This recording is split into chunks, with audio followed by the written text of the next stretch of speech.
बिस्मिल्लाहिर्रहमानिर्रहीम। मैं डॉक्टर नसीम मराई फराम करता बोल। अच्छा दोस्तों, खारश ਜਿਹੜੀ ਹੁੰਦੀ ਹੈ ਨਾ, ਇਹਦੀਆਂ ਕਈ ਕਿਸਮਾਂ ਹੁੰਦੀਆਂ ਨੇ।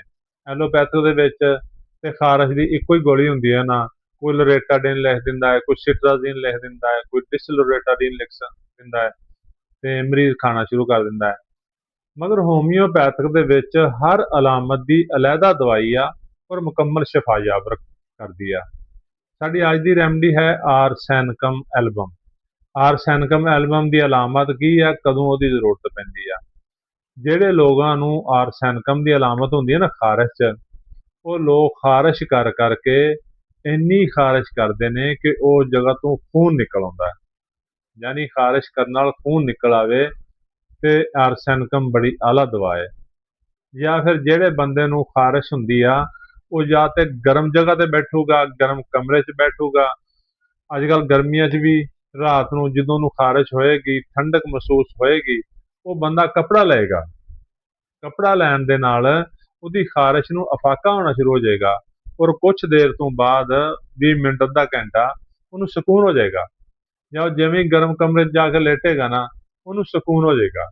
ਯਾਨੀ ਅਗਰ ਗਰਮੈਸ਼ ਨਾਲ ਗਰਮ ਕਮਰੇ ਦੇ ਵਿੱਚ ਕੱਪੜਾ ਲੈਣ ਦੇ ਨਾਲ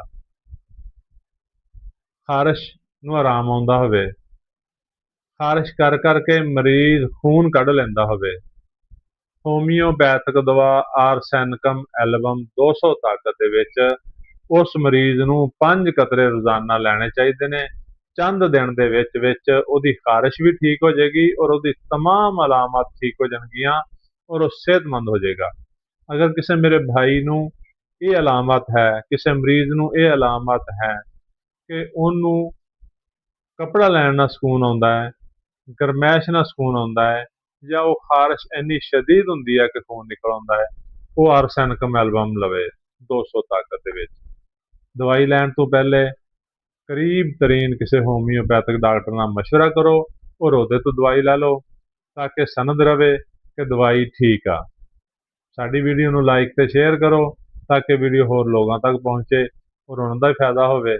ਸਾਡੇ ਅਕਾਊਂਟ ਨੂੰ ਫਾਲੋ ਕਰ ਲਿਆ ਕਰੋ ਤਾਂ ਕਿ ਤੁਹਾਡਾ ਤੇ ਸਾਡਾ ਰਾਬਤਾ ਰਵੇ। ਸ਼ੁਕਰੀਆ, ਅੱਲਾ ਹਾਫਿਜ਼।